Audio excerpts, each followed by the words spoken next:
ॐ गङ्गणपतये नमः। क्लीं ह्रीं श्रीं ऐं ग्लौं ह्रीं क्रौं गं। ॐ नमो भगवते महागणपतये स्मरणमात्रसन्तुष्टाय सर्वविद्याप्रकाशनाय सर्वकामप्रदाय भवबन्धविमोचनाय ह्रीं सर्वभूतबन्धनाय क्रौं असाध्यकर्षणाय क्लीं जगत्त्रयवशीकरणाय सौः सर्वमनः क्षोभनाय श्रीं महासम्पत्प्रदाय ग्लौं भूमण्डलाधिपत्यप्रदाय महाज्ञानप्रदाय चिदानन्दात्मने गौरीनन्दनाय महायोगिने शिवप्रियाय सर्व आनन्दवर्धनाय सर्वविद्याप्रकाशनाय द्रां चिरञ्जीवने ब्लुं सम्मोहनाय ॐ मोक्षप्रदाय फट वशीकुरु वशीकुरु वौषटाकर्षयाकर्षय हुं विद्वेषय विद्वेषय फट उच्चाटय उच्चाटय ठः ठः स्तम्भय स्तम्भय खें खें मारय मारय शोषय शोषय परमन्त्र परयन्त्र परतन्त्राणि छेदय छेदय दुष्टग्रहान् निवारय निवारय दुःखं हर हर व्याधिं नाशय नाशय नमः सम्पन्नय सम्पन्नय सर्वपल्लवस्वरूपाय ॐ महाविद्याय गङ्गणपतये स्वाहा। ॐ गङ्गणपतये नमः। क्लीं ह्रीं श्रीं ऐं ग्लौं ह्रीं क्रौं गं। ॐ नमो भगवते महागणपतये स्मरणमात्रसन्तुष्टाय सर्वविद्याप्रकाशनाय सर्वकामप्रदाय भवबन्धविमोचनाय ह्रीं सर्वभूतबन्धनाय क्रौं असाध्यकर्षणाय क्लीं जगत्त्रयवशीकरणाय सौः सर्वमनः क्षोभनाय श्रीं महासम्पत्प्रदाय ग्लौं भूमण्डलाधिपत्यप्रदाय महाज्ञानप्रदाय चिदानन्दात्मने गौरीनन्दनाय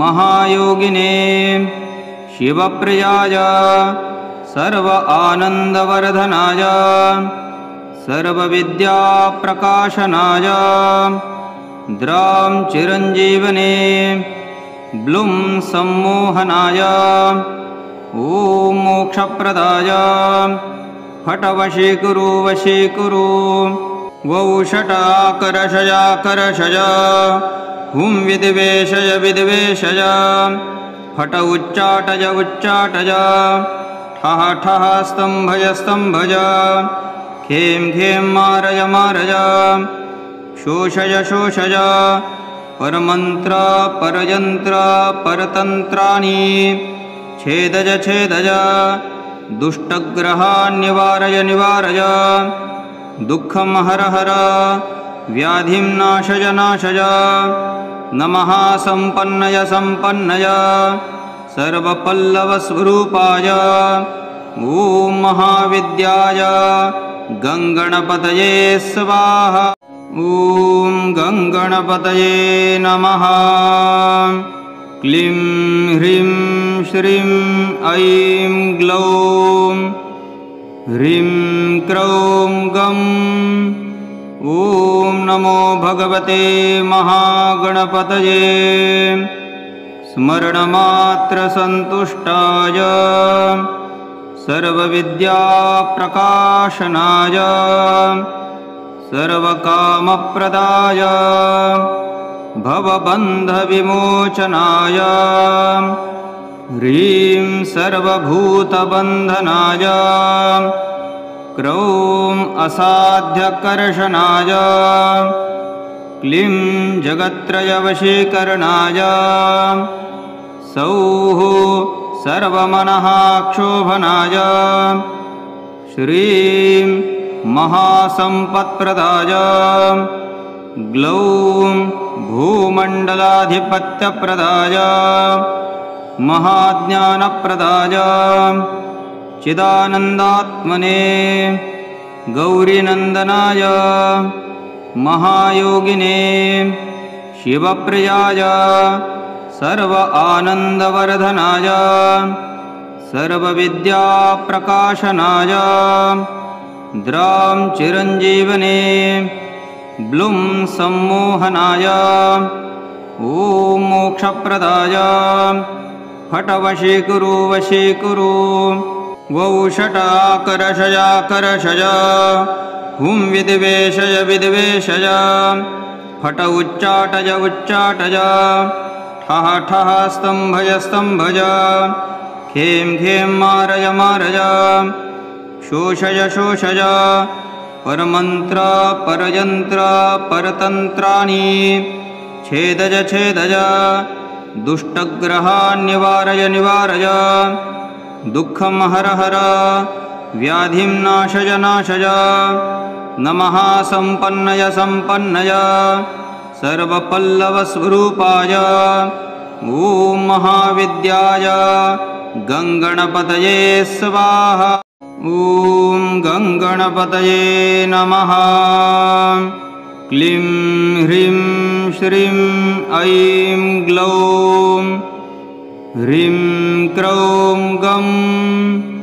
ॐ नमो भगवते महागणपतये स्मरणमात्रसन्तुष्टाय सर्वविद्याप्रकाशनाय सर्वकामप्रदाय भवबन्धविमोचनाय ह्रीं सर्वभूतबन्धनाय क्रौं असाध्यकर्षणाय क्लीं जगत्त्रयवशीकरणाय सौः सर्वमनः क्षोभनाय श्रीं महासम्पत्प्रदाय ग्लौं भूमण्डलाधिपत्यप्रदाय महाज्ञानप्रदाय चिदानन्दात्मने गौरीनन्दनाय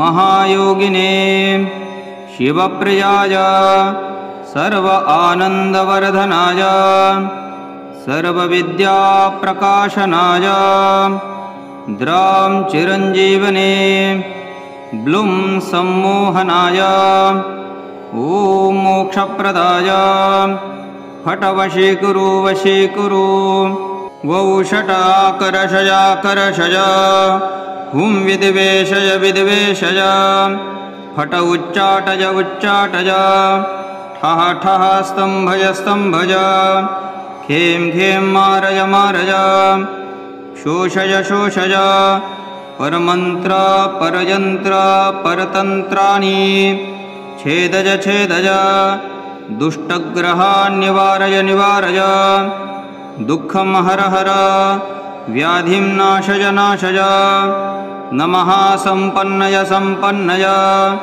सर्वपल्लवस्वरूपाय ॐ महाविद्याय गङ्गणपतये स्वाहा।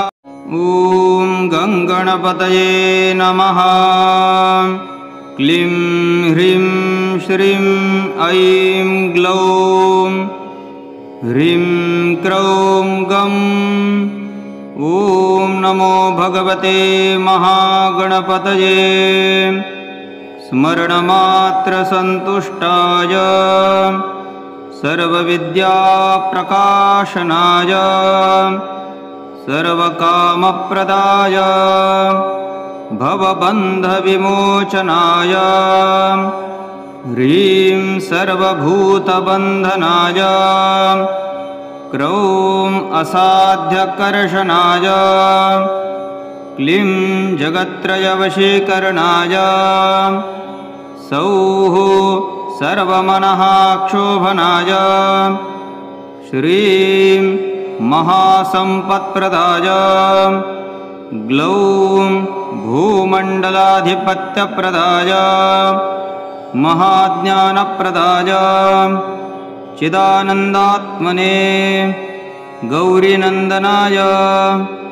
महायोगिने शिवप्रियाय सर्व आनन्दवर्धनाय सर्वविद्याप्रकाशनाय द्रां चिरञ्जीवने ब्लुं सम्मोहनाय ॐ मोक्षप्रदाय फट वशीकुरु वशीकुरु वौषटाकर्षयाकर्षय हुं विद्वेषय विद्वेषय फट उच्चाटय उच्चाटय ठः ठः स्तम्भय स्तम्भय खें खें मारय मारय शोषय शोषय परमन्त्र परयन्त्र परतन्त्राणि छेदय छेदय दुष्टग्रहान् निवारय निवारय दुःखं हर हर व्याधिं नाशय नाशय नमः सम्पन्नय सम्पन्नय सर्वपल्लवस्वरूपाय ॐ महाविद्याय गङ्गणपतये स्वाहा। ॐ गङ्गणपतये नमः। क्लीं ह्रीं श्रीं ऐं ग्लौं ह्रीं क्रौं गं।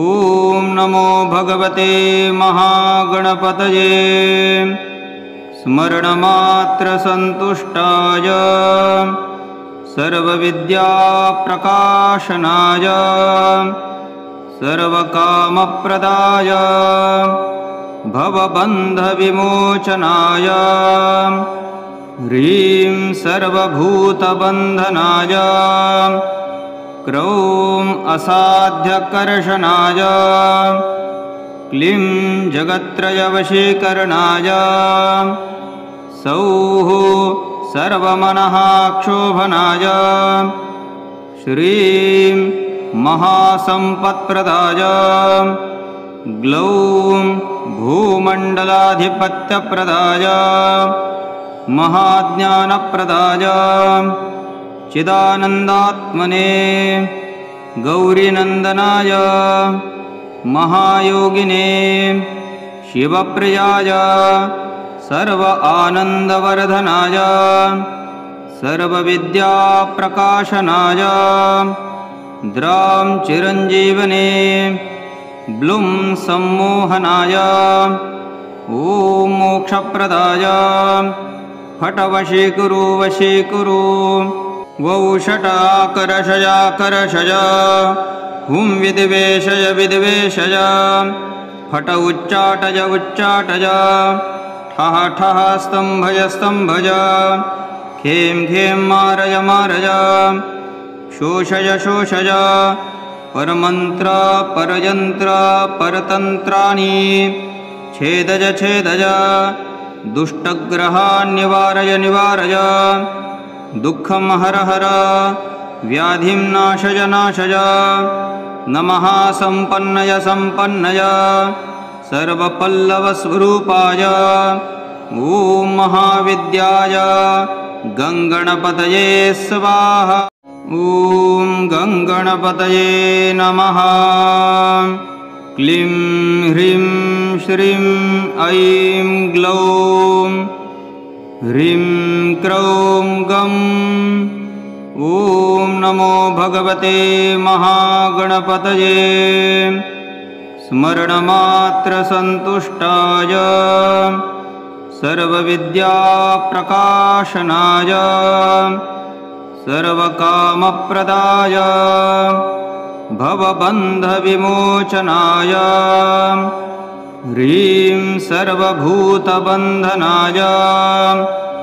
क्रौं असाध्यकर्षणाय क्लीं जगत्त्रयवशीकरणाय सौः सर्वमनः क्षोभनाय श्रीं महासम्पत्प्रदाय ग्लौं भूमण्डलाधिपत्यप्रदाय महाज्ञानप्रदाय चिदानन्दात्मने गौरीनन्दनाय महायोगिने शिवप्रियाय सर्व आनन्दवर्धनाय सर्वविद्याप्रकाशनाय द्रां चिरञ्जीवने ब्लुं सम्मोहनाय ॐ मोक्षप्रदाय फट वशीकुरु वशीकुरु वौषटाकर्षयाकर्षय हुं विद्वेषय विद्वेषय फट उच्चाटय उच्चाटय ठः ठः स्तम्भय स्तम्भय खें खें मारय मारय शोषय शोषय परमन्त्र परयन्त्र परतन्त्राणि छेदय छेदय दुष्टग्रहान् निवारय निवारय दुःखं हर हर व्याधिं नाशय नाशय नमः सम्पन्नय सम्पन्नय सर्वपल्लवस्वरूपाय ॐ महाविद्याय गङ्गणपतये स्वाहा। ॐ गङ्गणपतये नमः। क्लीं ह्रीं श्रीं ऐं ग्लौं ह्रीं क्रौं गं। ॐ नमो भगवते महागणपतये स्मरणमात्रसन्तुष्टाय सर्वविद्याप्रकाशनाय सर्वकामप्रदाय भवबन्धविमोचनाय ह्रीं सर्वभूतबन्धनाय क्रौं असाध्यकर्षणाय क्लीं जगत्त्रयवशीकरणाय सौः सर्वमनः क्षोभनाय श्रीं महासम्पत्प्रदाय ग्लौं भूमण्डलाधिपत्यप्रदाय महाज्ञानप्रदाय चिदानन्दात्मने गौरीनन्दनाय महायोगिने शिवप्रियाय सर्व आनन्दवर्धनाय सर्वविद्याप्रकाशनाय द्रां चिरञ्जीवने ब्लुं सम्मोहनाय ॐ मोक्षप्रदाय फट वशीकुरु वशीकुरु वौषटाकर्षयाकर्षय हुं विद्वेषय विद्वेषय फट उच्चाटय उच्चाटय ठः ठः स्तम्भय स्तम्भय खें खें मारय मारय शोषय शोषय परमन्त्र परयन्त्र परतन्त्राणि छेदय छेदय दुष्टग्रहान् निवारय निवारय दुःखं हर हर व्याधिं नाशय नाशय नमः सम्पन्नय सम्पन्नय सर्वपल्लवस्वरूपाय ॐ महाविद्याय गङ्गणपतये स्वाहा। ॐ गङ्गणपतये नमः। क्लीं ह्रीं श्रीं ऐं ग्लौं ह्रीं क्रौं गं। ॐ नमो भगवते महागणपतये स्मरणमात्रसन्तुष्टाय सर्वविद्याप्रकाशनाय सर्वकामप्रदाय भवबन्धविमोचनाय ह्रीं सर्वभूतबन्धनाय क्रौं असाध्यकर्षणाय क्लीं जगत्त्रयवशीकरणाय सौः सर्वमनः क्षोभनाय श्रीं महासम्पत्प्रदाय ग्लौं भूमण्डलाधिपत्यप्रदाय महाज्ञानप्रदाय चिदानन्दात्मने गौरीनन्दनाय